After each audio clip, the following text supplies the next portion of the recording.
Alger 3, le journal. Bonjour. Bonjour Hadjar. Vers le renforcement des relations algéro-centrafricaines, le chef de la diplomatie algérienne est à Bangui en tant qu'envoyé spécial du président de la République. L'Algérie dynamise ses exportations agricoles. Des opérations sont lancées pour conquérir les marchés africains en 2025. Le monoxyde de carbone fait encore des victimes. Dernière en date, une famille de 4 personnes à Al-Bayed. En 5 jours, le tueur silencieux a fait 11 morts. La vigilance est impérative. Prudence également sur la route pour éviter les drames. Des précautions sont à prendre, notamment en hiver. L'Algérie à l'avant-garde de la technologie laser, un séminaire national met en lumière ses applications innovantes. Solidarité avec le Sahara occidental, la communauté internationale appelée à assumer ses responsabilités et le Front Polisario réaffirme son engagement pour l'indépendance. Vague de protestation au Maroc contre une loi qui restreint les droits des travailleurs. Le Marzen fait la sourde oreille. Et puis sport, retour à la fin du journal sur les bons résultats enregistrés par nos clubs en compétition africaine. Madame, Monsieur, bonjour et bienvenue dans cette édition. Le chef de la diplomatie algérienne est à Bangui, une visite officielle en tant qu'envoyé spécial du président de la République dans le but de renforcer les relations bilatérales et de coordonner les positions sur les enjeux africains en vue des prochaines échéances continentales. Ahmed Attaf est porteur d'une lettre du président Tebboune à son homologue centrafricain Faustin Archange Touadéra. Il aura également une séance de travail avec la ministre des Affaires étrangères, Sylvie Baïbou Timon. Renforcer les liens avec la diaspora et l'impliquer dans le développement économique du pays. Il en a été question lors d'une réunion entre le secrétaire d'État auprès du ministre des Affaires étrangères chargé de la communauté nationale établie à l'étranger, le président du Conseil algérien de la relance économique et le patron du CREA. La rencontre s'inscrit dans le cadre de la mise en œuvre des orientations du chef de l'État qui a à maintes reprises appelé à la mobilisation des membres de la diaspora algérienne à investir dans son pays d'origine. L'Algérie booste ses exportations agricoles. Plusieurs opérations ont été lancées en ce début d'année, principalement vers les pays africains. Ces initiatives reflètent non seulement la compétitivité des produits algériens, mais également l'essor d'une agriculture plus moderne et exportatrice, prête à rivaliser avec les géants mondiaux. Ebti Aladoun.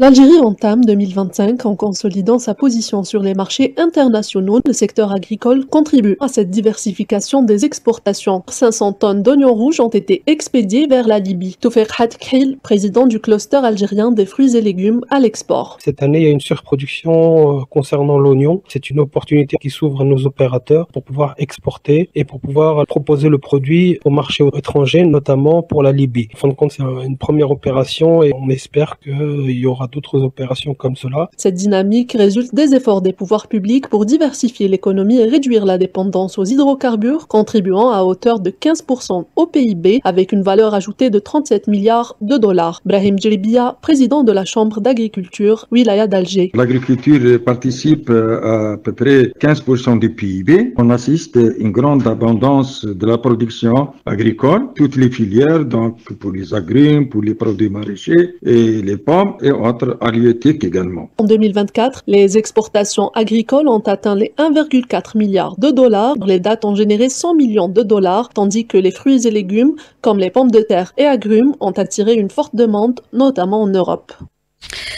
La 11e édition du séminaire national sur le laser et ses applications tenues à Alger met en lumière l'impact de cette technologie dans des domaines variés allant de la recherche scientifique et médicale à la lutte contre les feux de forêt. Les détails avec notre spécialiste maison en TIC, Sami Alioun. Une maîtrise synonyme de plus de facilité à trouver des solutions à des problématiques complexes rencontrées. Il est question pour le CDTA de transmettre ce savoir aux nouvelles générations qui représentent l'élite scientifique de demain. Mohamed Traïch, directeur du Centre de développement des technologies avancées. On a des noyaux, mais on n'a pas la masse critique nationale. Ces noyaux-là sont en dépédition depuis un certain nombre d'années. La génération qui a une certaine maîtrise, elle est en passe de passer à la retraite. Donc il est impératif d'engager les jeunes pour, disons, leur passer le témoin et continuer et consolider cette filière technologique. Un enseignement théorique qui doit également encourager l'aspect pratique, l'expérimentation et autres formes de concepts applicables sur le terrain en conditions réelles pour par exemple signaler le moindre départ d'incendie. Nassim Dermesh, chercheur au CDTA, chef de projet du détecteur feu de forêt fixe. Ce projet est un système d'alerte précoce des incendies de forêt. L'alerte est lancée quelques minutes après son départ à travers des impulsions lumineuses qui seront transmises transmise. Une fois reçue, nous effectuerons un traitement de signal tout en consultant la base de données. S'il y a de la fumée, une alerte sera transmise aux autorités concernées, la conservation des forêts ou la protection civile. Ce projet nous a pris une année à réaliser. Nous sommes en train d'expérimenter sur le terrain au niveau de la wilaya de Médéa.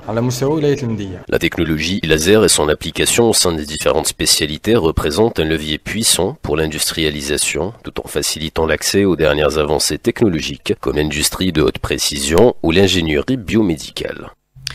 Lutte anti-terrorisme, un individu a été placé en détention provisoire. Il est accusé de participation à une organisation terroriste et diffusion de fausses informations susceptibles d'attenter à la sécurité et l'intégrité de l'Algérie.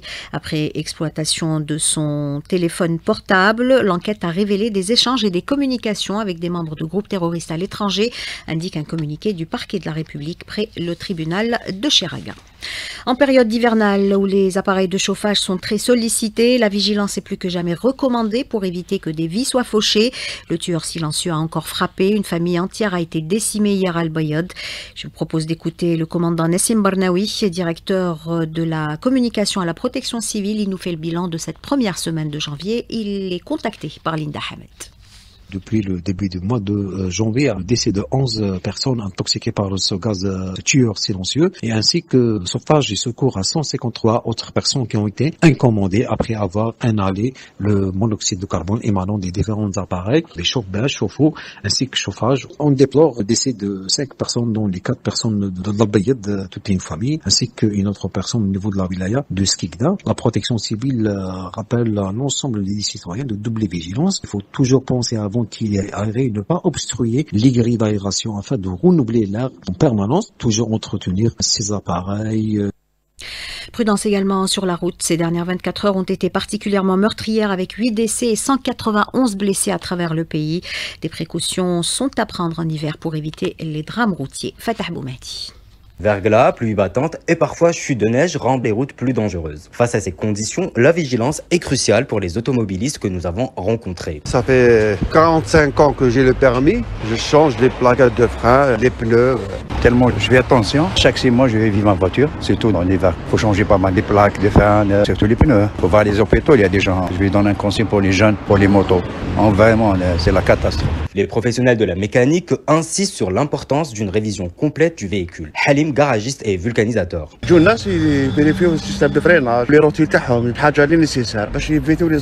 Capitaine Benhamza Zoher, chargé de la communication à la direction générale de la protection civile. Il faut vérifier ou changer les bas d'essuie-glace, vérifier que le réservoir de lave-glace est plein, les phares avant et arrière. Un autre point important, il faut modérer la vitesse. Il faut penser à vérifier l'état des pneus et la pression. S'il y a des chutes de neige importantes, devrait passer plusieurs heures coincés dans les bouchons. En attendant l'ouverture de la route, il faut avoir une couverture, des gants, une trousse de première secours, une raclette pour dégivrer les vitres, un bidon de lave-glace anti-gel. La sécurité sur la route commence par des gestes simples, réduire la vitesse, maintenir une distance de sécurité et s'assurer que le véhicule est prêt à affronter la saison.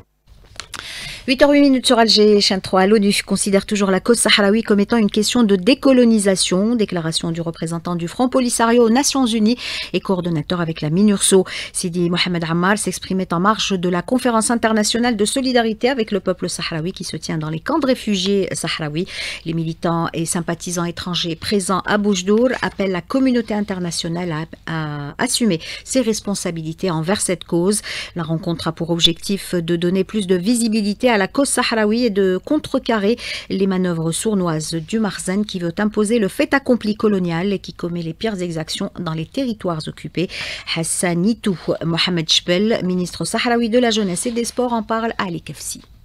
Cette conférence a pour objectif de consolider les efforts et de tisser des réseaux et des mouvements de solidarité afin d'organiser des campagnes de sensibilisation dans les pays et régions des participants. Ces initiatives visent à promouvoir la cause nationale ainsi qu'à dénoncer les violations des droits de l'homme commises par le Maroc dans les territoires sahraouis occupés.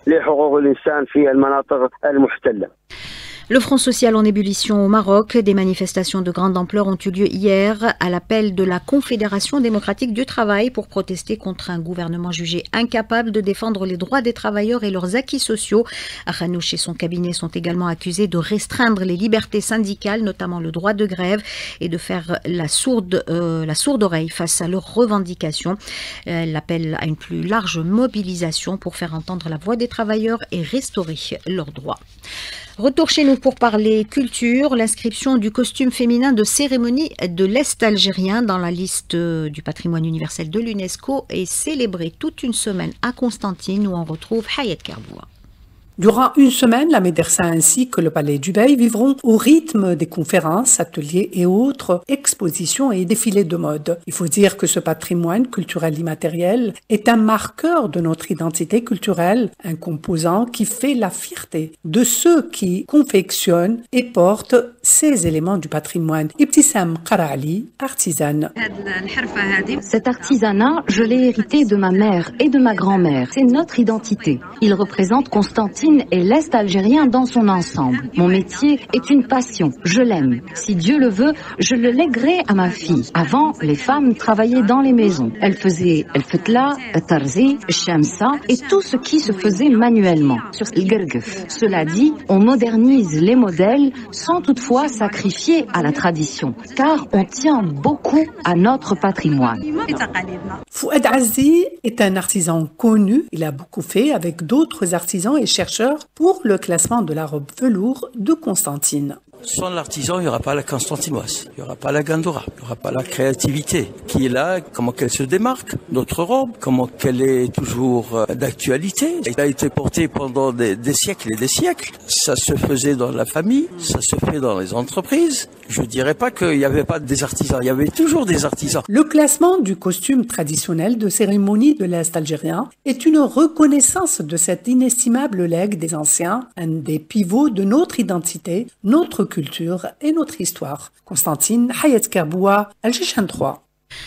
Sport football pour terminer, nos représentants en compétition africaine ont réalisé de bons résultats hier à l'occasion de la 4e journée. En Coupe de la CAF, le CS Constantine a largement battu les Angolais de Bravos Domakis sur le score de 4-0. L'autre représentant algérien dans cette compétition, en l'occurrence l'USM Alger, a quant à lui arraché le nul, 1-0 face aux Ivoiriens de la SEC Mimosa. Et en Champions League africaine, le Mouloudia d'Alger et le club soudanais d'El Hilal se sont neutralisés 1-0. La 5e journée de ces compétitions se jouera vendredi prochain, 8h bientôt 13 minutes sur Alger Chaîne 3. C'est la fin de ce journal réalisé par Issa Abdelrahman. Samer était à la console technique, Hussein à la régie d'antenne et bien sûr il y avait Yacine au streaming vidéo.